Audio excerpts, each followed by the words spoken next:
ആലപ്പുഴ ചേർത്തലയിൽ സെബാസ്റ്റ്യനുമായി വീണ്ടും തെളിവെടുപ്പ്. ചേർത്തല നഗരത്തിലെ ഹോം അപ്ലയൻസ് സ്ഥാപനത്തിലാണ് തെളിവെടുപ്പ് നടത്തുന്നത്. വിവരങ്ങളുമായി ഷാജഹാൻ ചേരുന്നുണ്ട് ആലപ്പുഴയിൽ നിന്ന്. ഷാജഹാൻ, എന്തിനാണ് ഈ ഹോം അപ്ലയൻസ് സ്ഥാപനത്തിൽ സെബാസ്റ്റ്യനെ എത്തിച്ച് തെളിവെടുക്കുന്നതും ഈ കൊലപാതകവും തമ്മിൽ എന്താണ് ബന്ധം?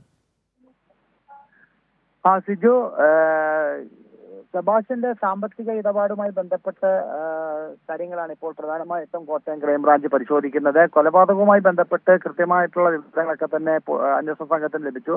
പക്ഷേ ആ കൊലപാതകത്തിലേക്ക് കൊണ്ടെത്തിക്കുന്നതിനാസ്പദമായിട്ടുള്ള തെളിവുകളാണ് ഇനി കണ്ടെത്തേണ്ടത്.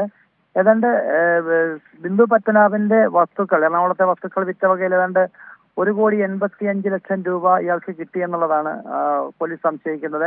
അന്ന് അദ്ദേഹത്തിന്റെ അക്കൗണ്ടിൽ ആ പണം ഉണ്ടായിരുന്നു. പിന്നീട് ആ പണം ആർക്കൊക്കെ കൊടുത്തു, എന്തിനു കൊടുത്തു, എന്തൊക്കെ വാങ്ങി, ഇത്തരം കാര്യങ്ങളൊക്കെയാണ് പരിശോധിച്ചുകൊണ്ടിരിക്കുന്നതിന്റെ ഭാഗമായിട്ടാണ് ചേർത്തലയിലെ ഗൃഹോപകരണ വിൽപ്പനശാലയിലെത്തി ഉദ്യോഗസ്ഥർ ഇദ്ദേഹത്തെ കൊണ്ടുവന്ന് തെളിവെടുപ്പ് നടത്തിയത്.